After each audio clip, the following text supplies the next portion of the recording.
Yes, indeed, ladies and gentlemen, welcome back to the First Class, Second Place podcast. I'm your host, Jason Enrique, and we got another first class guest up in the building today. Ladies and gentlemen, it's the holiday season, it's Christmas time, but you know what? Christmas really came early here because I'm so glad that we have our guest here coming all the way from New York City. Go ahead and introduce yourself real quick. Altagracia Nova, a.k.a. Nova. See, there we go. A Nova is in the building. What is going on? Thank you. Thank you so much for having me. I'm so grateful that you have me here. Trust me, the pleasure is all mine, and I don't say it facetiously when I say that I feel like Christmas came early this time. So. Thank you. Yes. No, listen, I've been really looking forward to this, so I really appreciate you inviting me over. Really do. I'm really loving everything that you're doing for the culture, so it's really nice. Wow. Okay. Well, thank you. I wasn't expecting to be complimented so early in the show, but I appreciate it nonetheless. You know, because here I am thinking to myself, she's just coming to help out a little old me and my little old podcast, but I appreciate it nonetheless. But no, I don't take it for granted. So thank you very much for your kind words. Absolutely. And you know that just goes to show we're in the holiday spirit. So that's right. So let's give a little bit of backstory about how this happened to happen. So I want to give a huge shout out to a mutual friend of ours, Rachel La Loca, the beautiful Rachel La Loca from Latinos Out Loud podcast. We met at a live taping of her show at Bronx Community College. That's right. And the kid Merrill was there as well. Shout out to Merrill. Shout out to everybody that was there. So dope. Everybody had a great time. Great lineup. Yes, great lineup. And then there was a little bit of an intermission, and then that was the moment for you to perform because you, at the end of the day, you're many things, but in this case, I know you as a salsera. Yeah. And then you performed two songs. I know one of them was Palabras, and I don't remember the other one because unfortunately my Spanish is not that great. But here's the thing that's wonderful. See, I'm a big music guy, but I don't necessarily listen to a lot of Spanish music, specifically like salsa, and I can't even dance to save my life. But you know, I'm trying to work on it. You know, new resolution for 2025. You do a 1-2 step here and there. Yeah. But you know, I don't know what it is. My family, we don't know how to move our hips properly. But that's neither here nor there.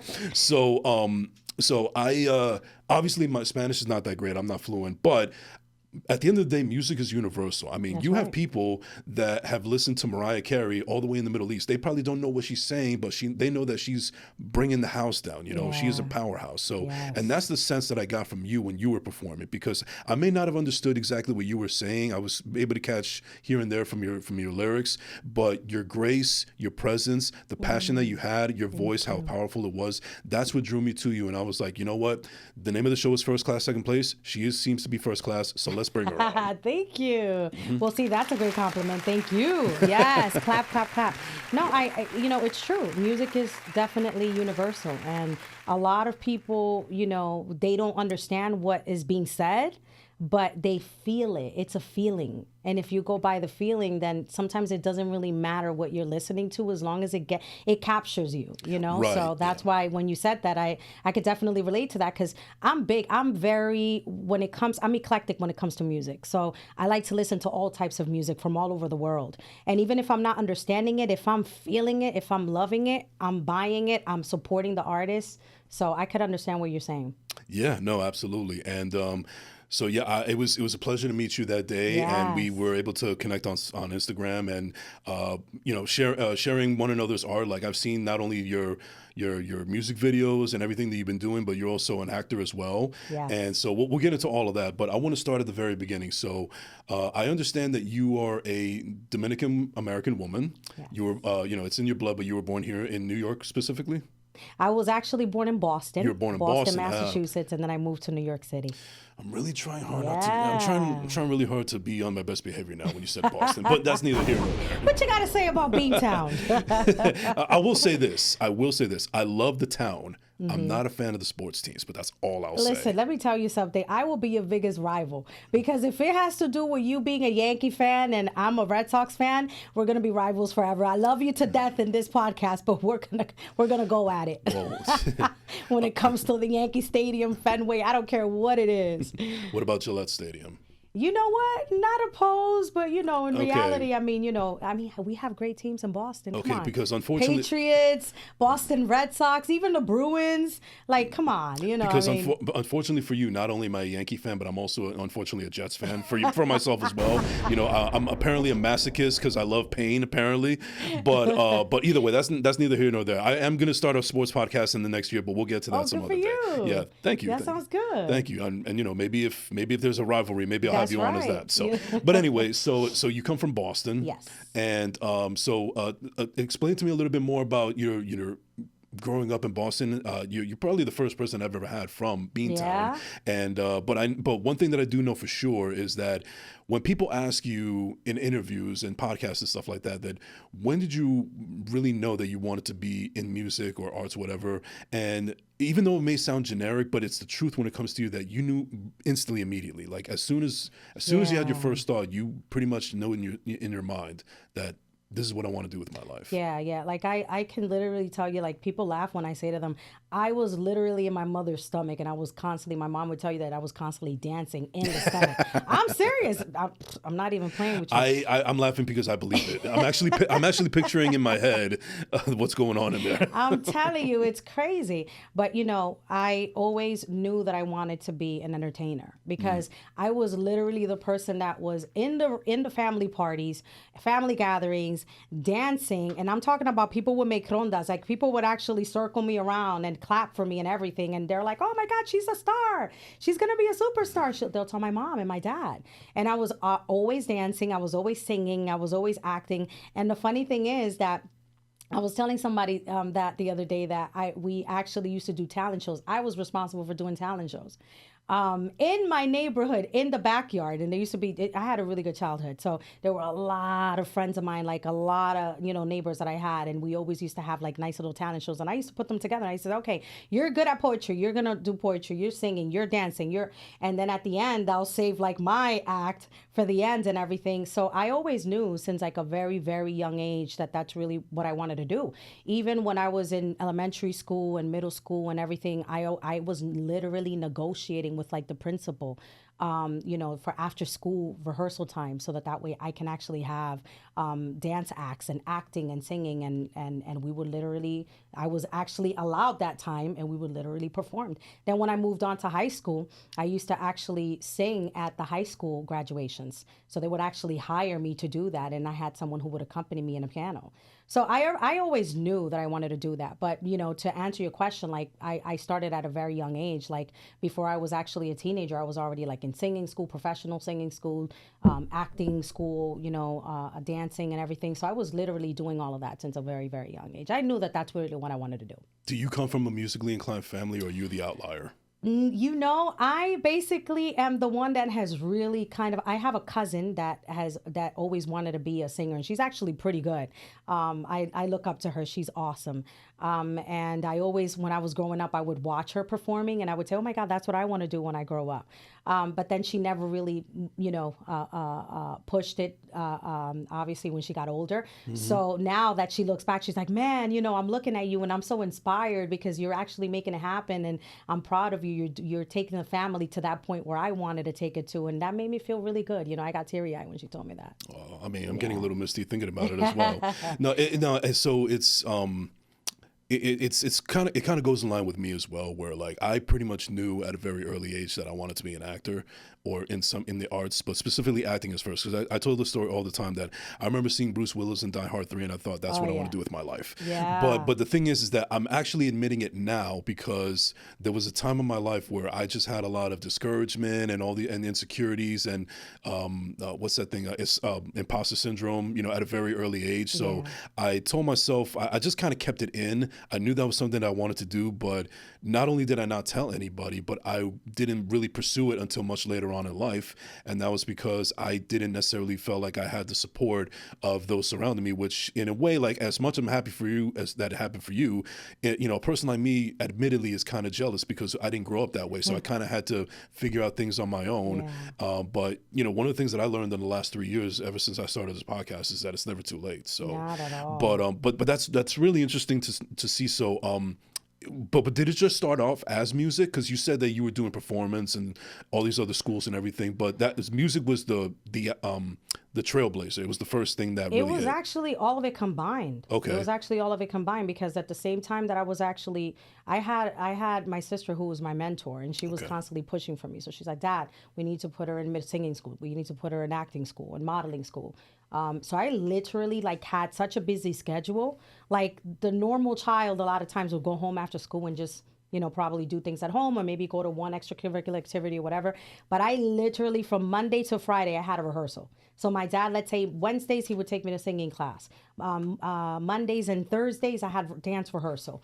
Wednesdays and Fridays, I think it was, I had acting and modeling. So it was just like a crazy schedule. Like, I'm like, I don't even know how my parents did it, but they did. I'm grateful, honestly, but the fact that he was so dedicated and so was my mom to actually do that for me, that was a blessing because it ended up turning out into me being able to push myself and say, hey, listen, I could do this, Right. Yeah. Now, unfortunately, we know that this world is full of pessimism, and it could be at any age. It can be from early on. It could be from older age. Yeah. And the point that I'm getting at in this particular subject is because you grew up the way you did, like already performing at a young age and, being very performative in general and doing this and doing that, there's going to come people that not necessarily in your family, but just maybe in your circles or maybe the schools that you went to where they look at somebody like you who's this bubbly personality, extremely talented, has the world in the palm of her hand and everything.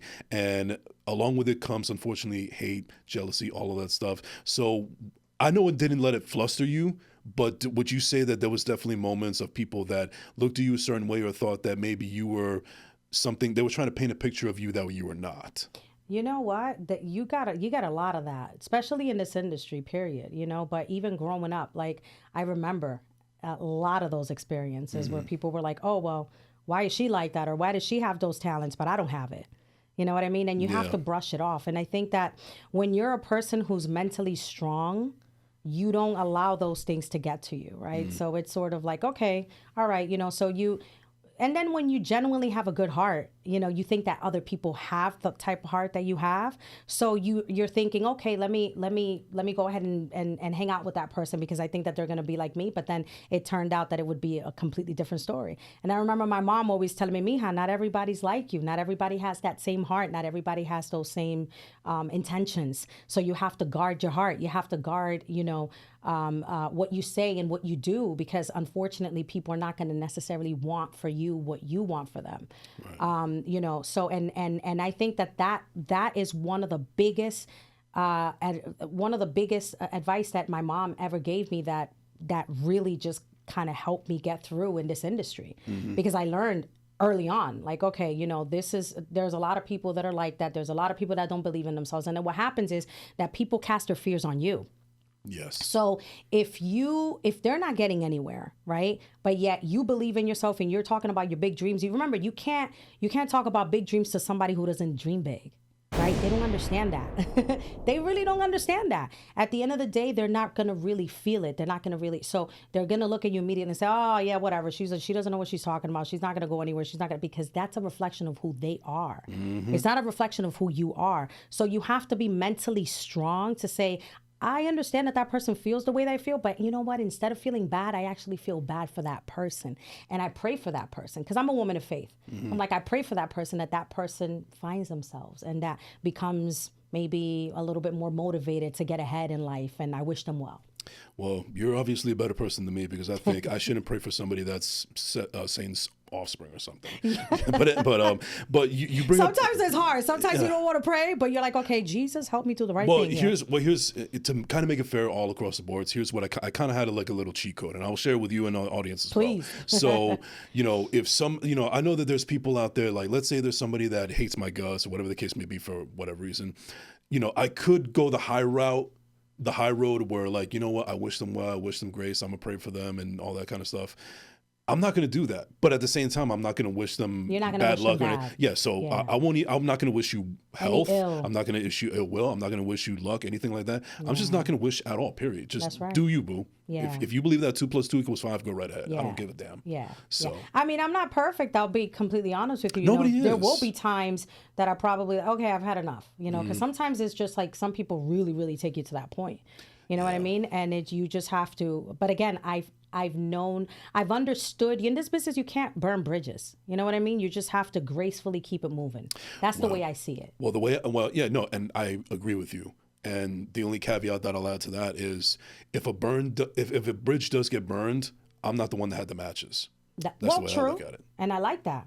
I like that. I like that. So, but you kind of like something kind of came off of my head, and I guess we could kind of talk about it. So this is one of the things another thing that separates us besides our sports fandoms is that I believe that there's two people in this world. There's people that feel like they need the support system of everybody in order for them to actually have that motivation to achieve their goals and anything else that they want to do. And then there's people who embrace the hate and the negativity and everything so they could use it as fuel to prove people wrong.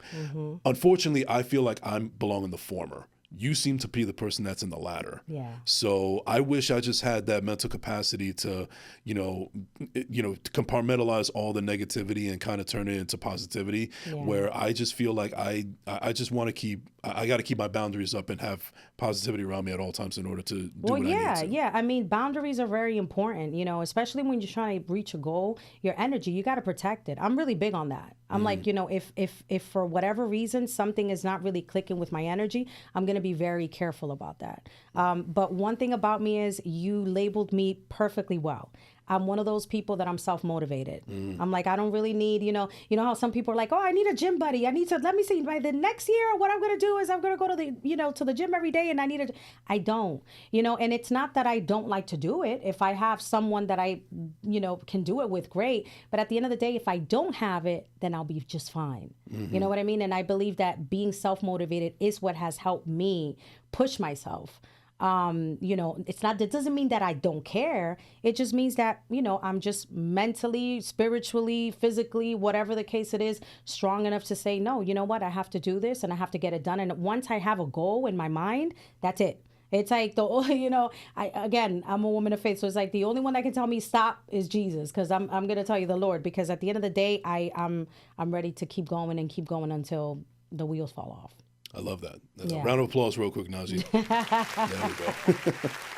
So switching gears here a little bit, as far as the music is concerned, and switching over to acting.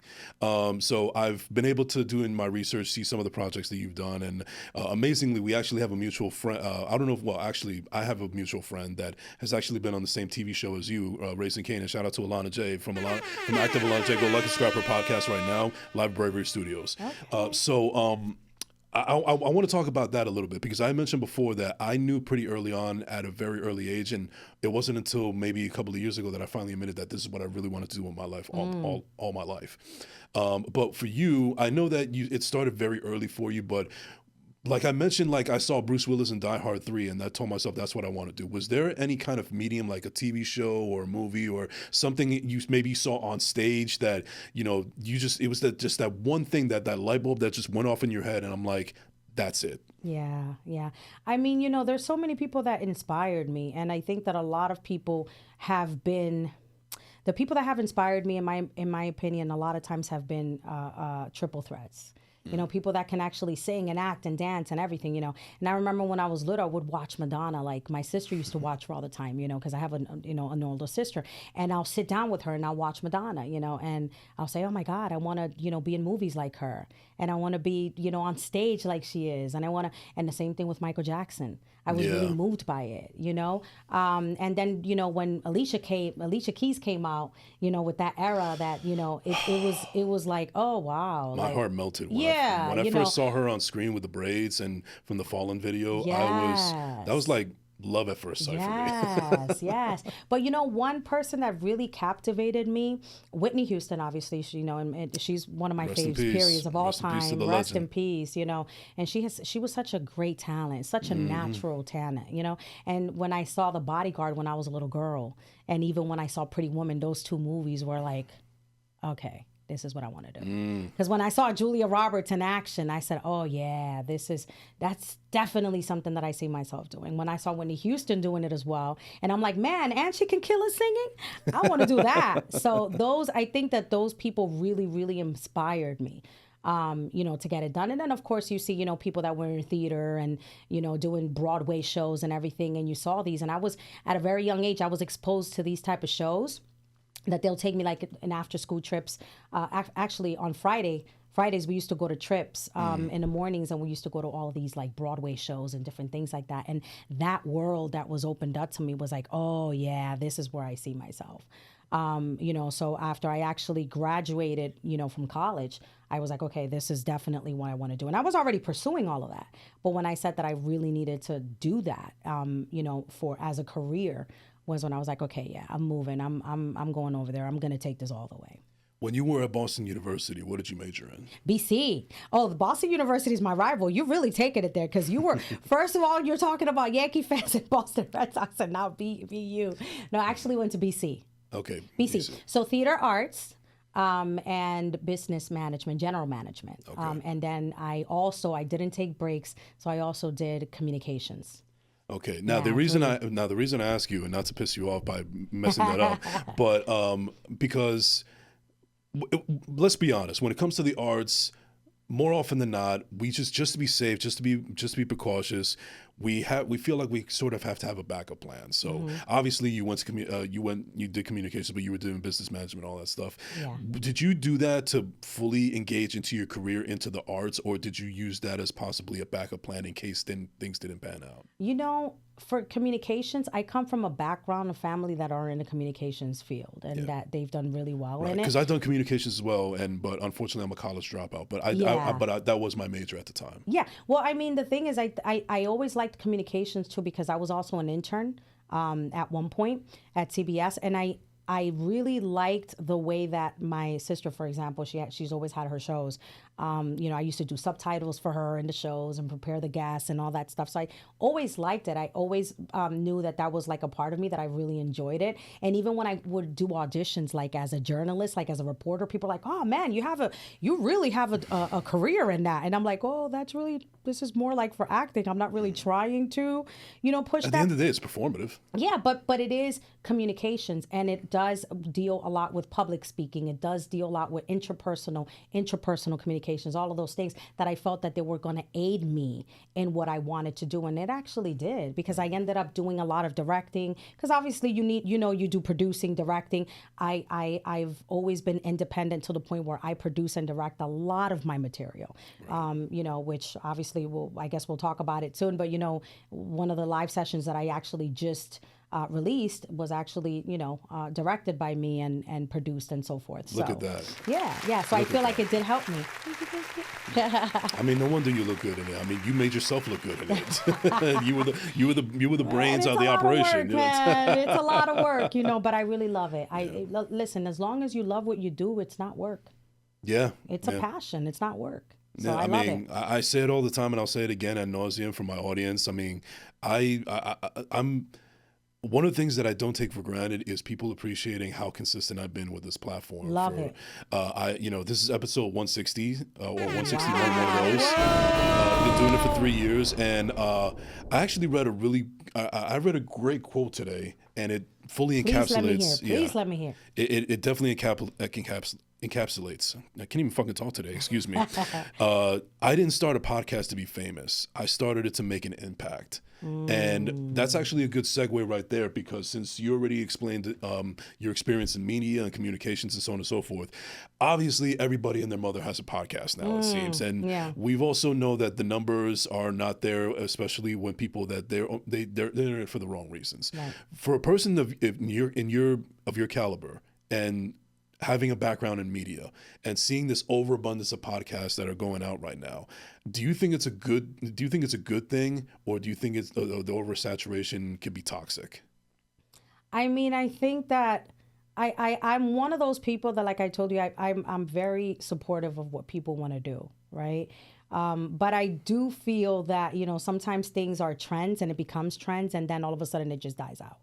Like a digital content creator, or podcast or things like that. Sometimes it will die out because people feel like they may not have the potential or the capacity that they really thought that they could, right? And sometimes people will look at something and say, well, I could do that, until they get to that point and they're like, oh shoot, it's not that easy. That person is just making it look easy.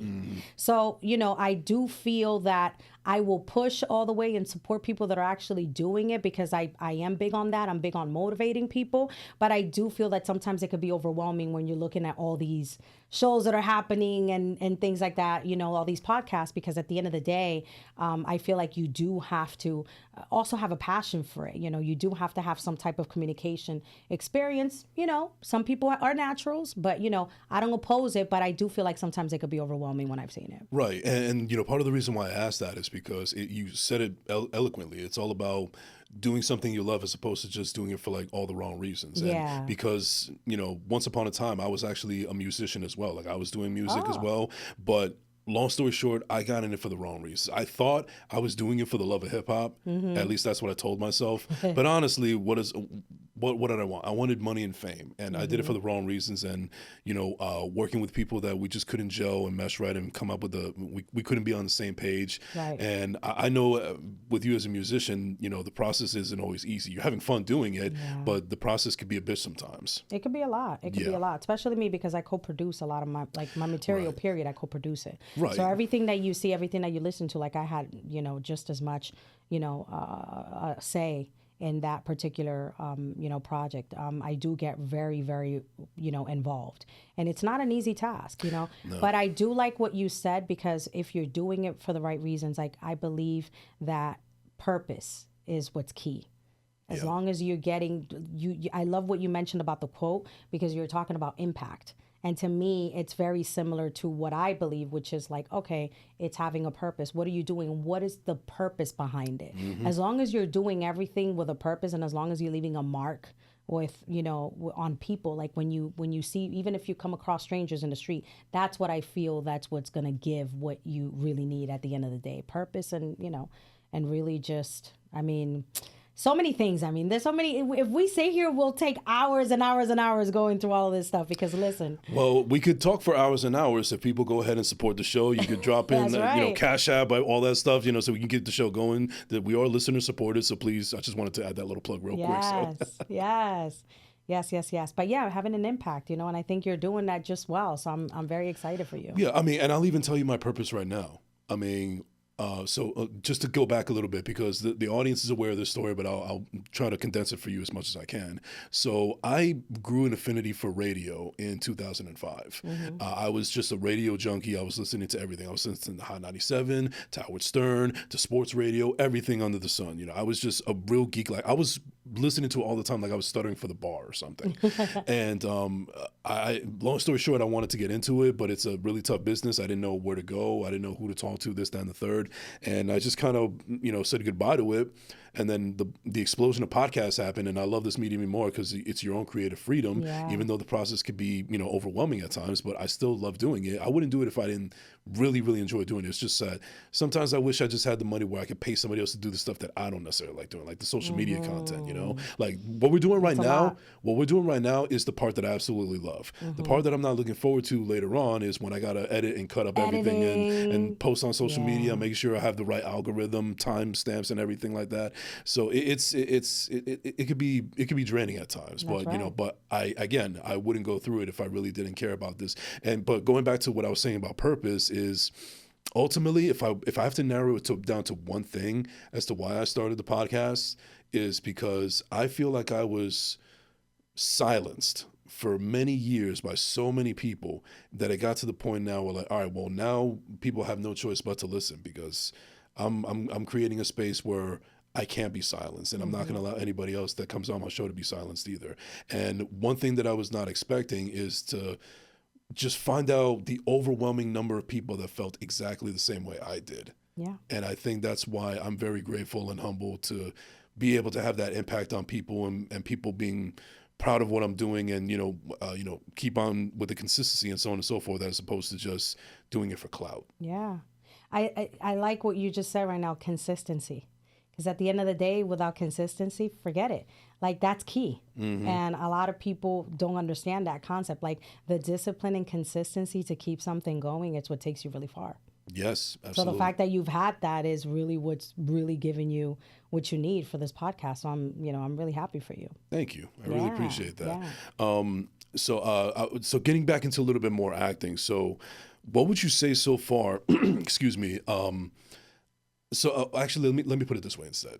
So obviously, I do, as you displayed right now on the couch and to my audience and everything, how you're basically a Trojan horse for positivity, and I love the trajectory that you're on, and I love the way that you approach things.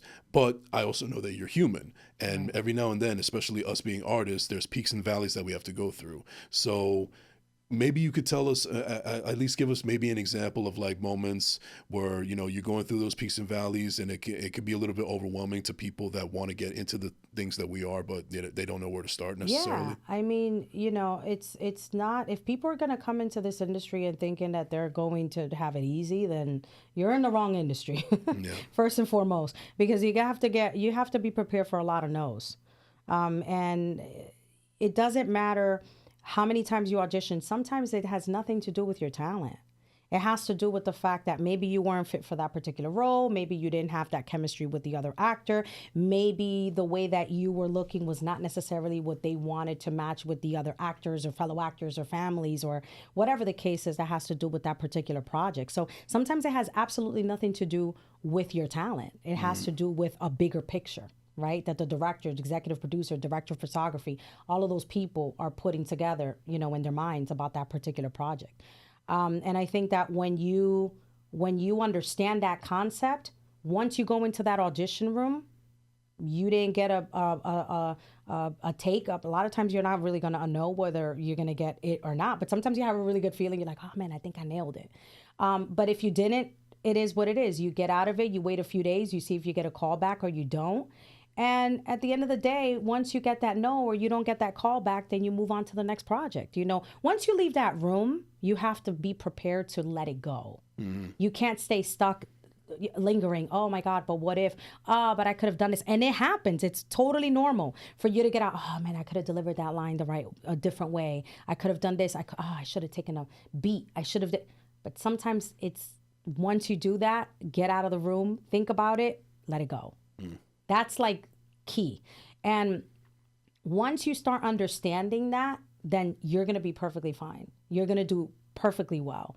And if you're not too sure about what it is that, if you're not getting the right feedback, or if you're not getting callbacks, or if you're not getting, then obviously get into that room, get an acting coach, get into classes, get into this, because it's never, I'm not the type of person that even if I went to school for it and I have a degree in it, and I'm big on always being prepared, right? Whether that is taking classes, whether that is reading books that has to do with that. Once you prepare yourself that way, then you're going to start seeing things in a different way, So if it's something that you're not sure about, that you're not sure if you're in the right field, then maybe start taking more classes and start taking it more serious to see if maybe that switches things around. Mm-hmm. But I think that it's so important to understand that no's do not necessarily mean that it's over for you. It just means that you need to continue looking for the right opportunities until one of those doors open. Did you know that? Did you always have that mentality, or was there ever a moment where a no really not took you down, but really humbled you and realized, okay, I gotta work a little bit harder? I mean, have I always had that mentality? Yes. Am I human? Have Absolutely. I had those moments that I'm like, oh man, I don't know if this is going to pan out for me. I don't know if this is going to work for me. I don't know if this is going to happen for me. I've had them. I'd be lying to you if I said that I didn't, because then obviously, what am I, a robot? Right. I'm not made of stone. I do have a heart. And at the end of the day, I think that once you get to that point, so long as you don't stay there, that's the point. It's not that you don't have those moments. It's that if you stay stuck in there, that's when you're in trouble. That's where I feel like the real problem is. How do you not stay stuck in that mentality? When again, you have to take, one thing is vulnerability. Mm-hmm. Part of you being an actor, you have to be vulnerable, right? So the same exact way that you have, okay, oh my God, let me see that. Let me take a look. That character is having a really hard moment. Why is it that they're feeling like that? How can I associate it with something that I've been through, or whatever the case is? But it's like vulnerability. You have to really, really, really feel deep down inside, like whatever it is that particular character that you're working on is feeling. And I think the same thing applies to life. You have to be vulnerable to it. Oh man, I'm feeling like this. I'm feeling down about this. Yeah, I don't know if this is going to work out for me. Take it in. Mm-hmm. You got to take it in, because if you don't take it in, if you don't take in those emotions, what are you going to do? You're going to throw it under the rug, and you're going to build some resentment. and you're not going to be happy, right? So you have to take it in, cry it out if you have to cry it out. I've done it. So have I.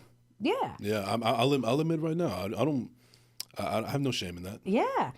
Feel, get angry if you have to get angry, because we all get angry. We can't lie, right? So get angry if you're going to get angry. Cry it out if you have to cry it out. But then what you do is you pick yourself back up and you say, you know what? I'm going to come out of this bigger, better, wiser, and stronger. And that has been what has worked for me since day one. Yeah, it's kind of worked for me as well, where, years ago, I was a person that I thought, at least I convinced myself that I would just let anything roll off my back. I'm bigger than this. I don't need, their opinion doesn't matter, this, that, and the third. I'm not scared of anything. I was a cocky little shit, essentially.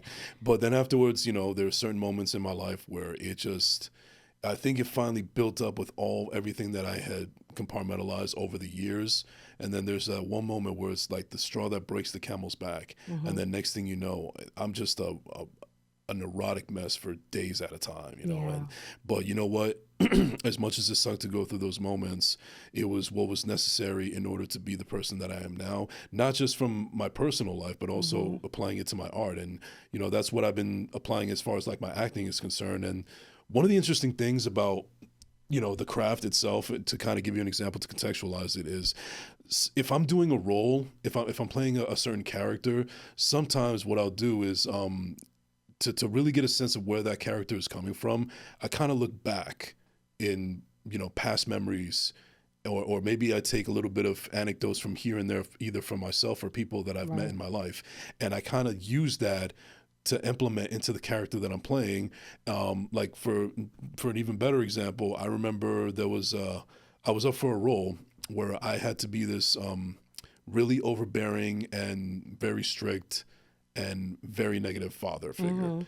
And I basically had to channel my father because that's exactly who he was. Like, I felt like I had to pick a moment in time where I felt like he was really, chopping me off like at the leg, and then afterwards apply that to my character. And needless to say, it worked. It was very convincing. And it's just it's really funny how, I don't know if any other actors do this, but I know that part of my process is I have to kind of look back and go from my experiences and then implement that into the character. And so far it's been working for me, for better or worse. Yeah, absolutely. You have to feel some type of experience, whether it's something that you had an experience with somebody, or whether it is that you've seen it in someone in a family, or someone in a friend, or whatever the case is, in a coworker, and you've seen something like that, and it's like, oh yeah, you know what, I think that this character is very similar to that. Right. I can take some of that and add it to the role and add some colors to it. Right. And, another example that I give you is like, I've never sold drugs a day in my life. But if I was playing a drug dealer, it's not like, part of my process would be like, I want to be in that person's head, as far as like, not for just the glitz and glamour, looking good on camera, but having that kind of mentality where like, this is the environment that I was put in, and this is what I have to do in order to survive. Right. Yeah, absolutely. I agree with you.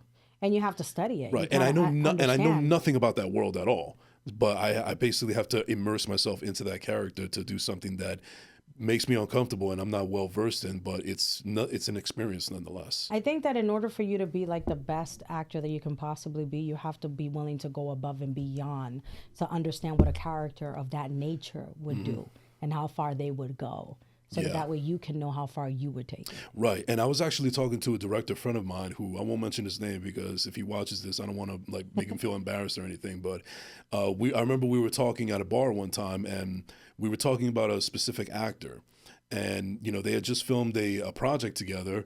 And as he said, as talented as the actor is, one thing that really bothers me is that he kind of annoys me, in the sense that it kind of annoys me that he's too much of a pretty boy. Like, he cares too much about how he looks. And where he can actually appreciate somebody that doesn't care about how they come across on camera. And like, if they actually look like a complete doofus for the sake of the art of the actual performance, then so be it. And so I kind of take little tidbits like that here and there to like, if I look like a fucking douchebag, or if I embarrass myself on camera, but if it's for the sake of the roles, so be it. That's right. Well, you can't be like to the point where you're like overthinking, like, overanalyzing. You can't be self-conscious. I mean, you have to really dig deep into it and really, really convert yourself into that role. Because at the end of the day, that's what you're supposed to do. at the end of the day, you know? And it's the same thing. The same thing applies to music too. Like when you're interpreting a song, it's the same exact thing. You're like, okay, well, I mean, maybe I didn't have this experience, but maybe I got a little bit from this experience, or maybe I saw someone that was actually going through something like this, and maybe I can relate to that in that area. So things like that, it's the same exact thing. It applies to it, you know, where you're interpreting a song and you're basically acting that out, like, oh shoot, yeah, I remember I had a similar experience to that, so I'm going to apply this to interpreting that song and seeing what's the best way that I can deliver it, what's you know, to the best of my ability. It's the same exact thing. As far as directing, because you did mention that you have done that before, like what's your process like as far as that's concerned? Well, I mean, I really like to brainstorm. To me, it's all about brainstorming. Okay, what do I see with this? Okay, so you know, whether it's, let's say, a music video that I've actually directed and produced, you know, several of my music videos. Okay, well, this is the mood of the song. This is what I see. This is what I envision.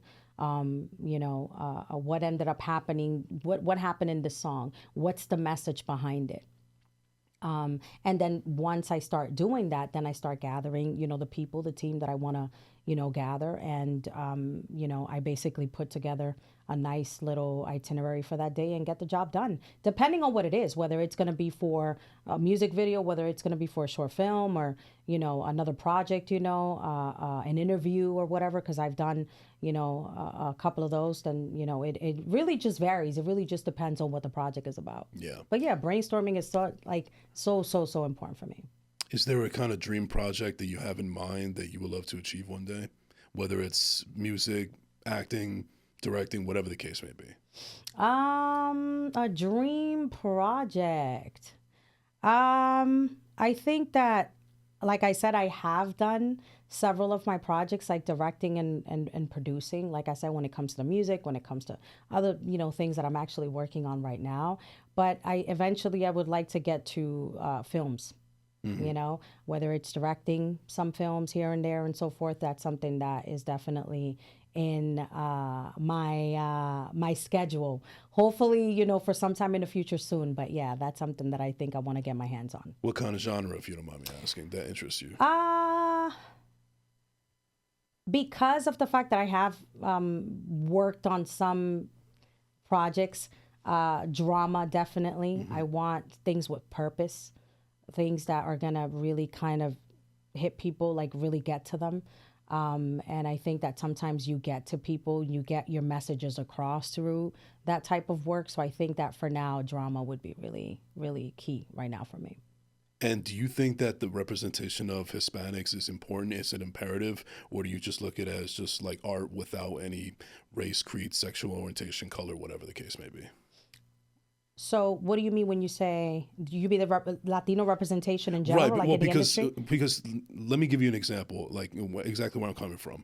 So obviously I'm Hispanic, and you know I'm very proud of my culture, and I want to do what I can to you know, to preserve the culture and everything. Yes. But every now and then I don't feel like everything that I do art wise has to be just for the sake of the culture. You know, like I like to, just because I would just like to do it just because you know.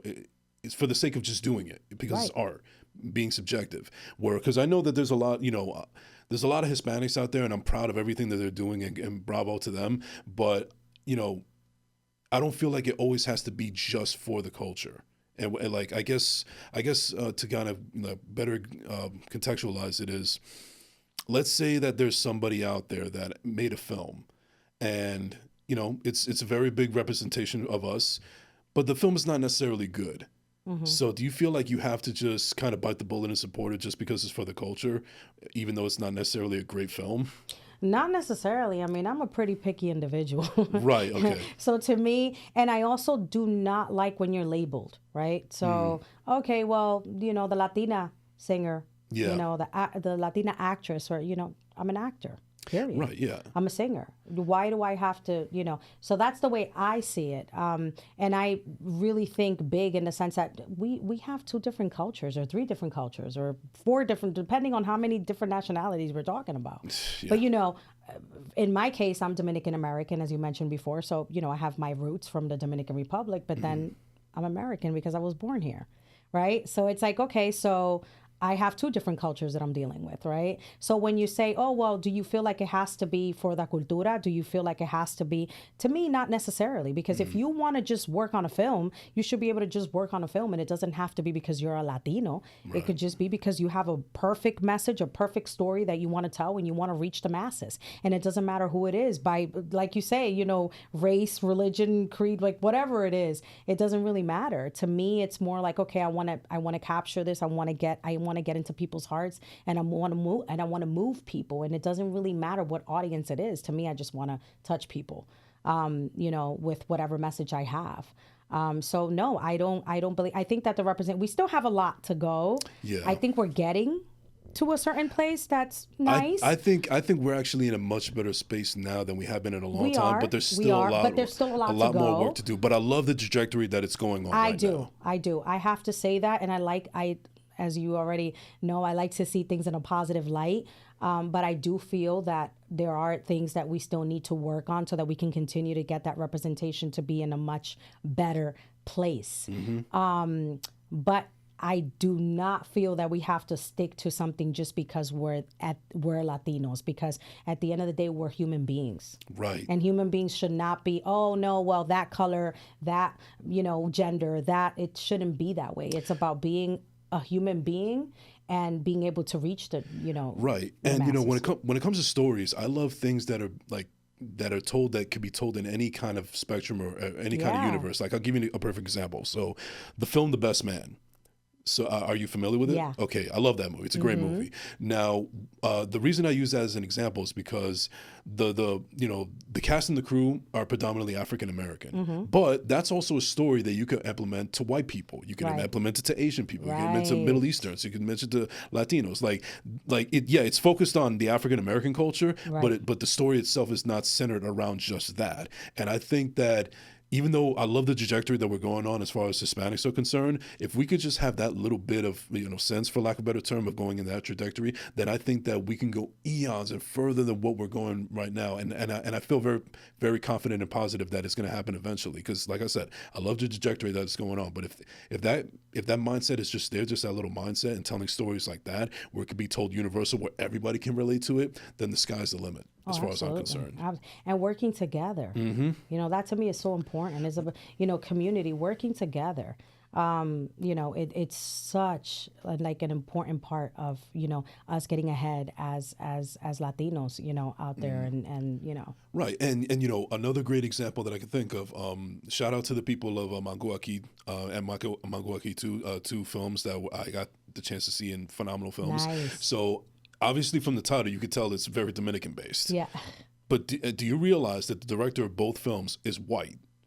And really? And the director of photography, who actually directed me in a short film last year, she's Filipina. So, but they're still telling a story, and they're not looking at like, this movie has to be directed by a Dominican American and nobody else. It's a story that's universally told by anybody, and I think that if we just focus more on the creative part of it as opposed to just the personality and the culture of it, then the sky's the limit, as I said. Absolutely. And no one should feel like, oh, well, I'm not Latino, so I shouldn't be able to, you know, to direct this like you just mentioned right now. I think that that's perfectly well. If they're doing a heck of a job doing it, by all means, you know? Yeah, you know what's a great story also is, do you know the movie The Color Purple? Yes. So the first one was directed by Steven Spielberg. I read a story somewhere, because it was also executive produced by Quincy Jones, where Steven Spielberg didn't feel like he was the right person to direct or tell the story because he's not African American. He's a Jewish man. Right. But Quincy Jones, he was like, well, Steven, you directed E.T. Does that mean you had to be an alien to direct the film? And that was enough for him to do the film, and it worked out. That's a great point. Because if you really think about it, it's true. Yeah. I agree. That was a great point. Yeah, no, and it turned out to be one of the best movies ever made. Yeah. Because at the end of the day, it's just about the vision and the art. And that's just not in movies. It could be in music. It can be in anything artistic-wise. And I know that we're up against the clock, but another thing that I want to get into that really interests me, and maybe somewhere along the way you can kind of give me like lessons, for lack of a better term. So you dipping your toes into everything. Like, you've done music, you've done acting, you've done this, you've done that. I was also really surprised and really happy to see that one of the things that you dipped into as well is audiobooks. Oh, yeah. Yeah. So, Yeah. aside from everything that I'm doing myself personally, one of the things that I aspire to do is VO work, Yeah. and I'm trying to see how I can get into that realm if possible. And how did you get into that field? Well, I mean, it was a gift, honestly, because it came in at, a perfect time too. And Julia Alvarez, shout out to Julia Alvarez. It's amazing. Oh my gosh, she's such a blessing, that lady. Like, seriously, for Latinos in general, like, it's, the stories that she tells is so wonderful. And the fact that I was actually, I was submitted and they listened to my work, and, she was really, really, so far from what I heard about the team from HarperCollins, is that she was really, really happy with what she was hearing. And I was immediately, booked. So it was honestly a blessing working on that, because it's such a different field. Like, I was literally dreaming with these characters in the book, like, in the novel, like literally every night dreaming, as I was getting ready to do the audiobook and so forth, and even during the process. So I was like, okay, let me see, how am I going to do this, how am I going to do that? It's a acting. Yeah. You're just obviously It's very delivering performative, it, yeah. right? But you're basically trying to get into that character the same exact way that you would, try to do it if you're trying to do a film, or if you're trying to get into theater, or whatever the case is. Probably a little less than, theater, because it's more laid back, more like audio, and. Like, you could actually wear sweatpants to work. if Yeah, you want. exactly. But you really have to feel that character. Yeah, yeah. And like I said to you, like, being vulnerable, kind of see, okay, well, I can take a little bit of this character and take a little bit of that character, and then I can convert it into that particular role, because that's what I feel like it's best. So you basically have to really kind of create in your mind, and visualize, and really visualize these characters. And it was so much fun. I'm telling you, like, that was one of the most fun experiences that I have had, like, in a long time. And I had a lot of fun. It was a blessing to be a part of it. And then obviously when she released it, I was, part of her book release, and it was fun. And, I got to chat with her, and to chat with the audience, and to chat with, the person that was interviewing her that day. And that was really, really special. Really, really special. Well, it is the holiday season, so why don't you tell people the audiobooks that you could be a part of that they could check out as well? Yes, it's called El Cementerio de los Cuentos Sin Contar by Julia Alvarez. It's in Spanish, so I did the Spanish audiobook, and I strongly recommend it. Strongly recommend it. Not because I did it, but because I genuinely loved it. Like, when I was actually sent the novel so that I can read it, I was like, oh man, this is cool. This is really good. Well, you don't strike me as a person that you'll just do something just to do something. No. So there you go. No, right I there. have to feel it in my heart. Exactly. Like, I have to really kind of, and that was one of those that I was like, oh yeah, this is really, and I'm only going to give you a little hint here or two, because I would love for you to listen to it if you can. But one of the roles in the actual novel is called Altagracia, which is my name. So a lot of people were like, oh my gosh, that's crazy how your name, all of a sudden, and you got booked, and you were the narrator and such and such. And I just thought that was a wonderful blessing. And then I found out that she was really moved by the fact that was also my name, and that's also her middle name. I noticed it too. Yeah. And I was like, oh my God, that's so cool. So, it was really, I just felt like that was God sent. Honestly, it was awesome. That's amazing. Yeah. Now, to anybody out there that's listening or watching, that they're an aspiring artist, entrepreneur, business person, whatever the case may be, and they're very passionate and have their goals set on what they want to do, but they have that sense of discouragement or fear, what would you say to those people that are listening and watching right now? You have to really believe that you can do it. Like, listen, if you have a dream and it's in your heart and you really believe in it, you got to go after it. Like, listen, like, there's no tomorrow. Like, you just have to say, okay, wait a second, I really believe in this. I really believe that I can make this happen for myself.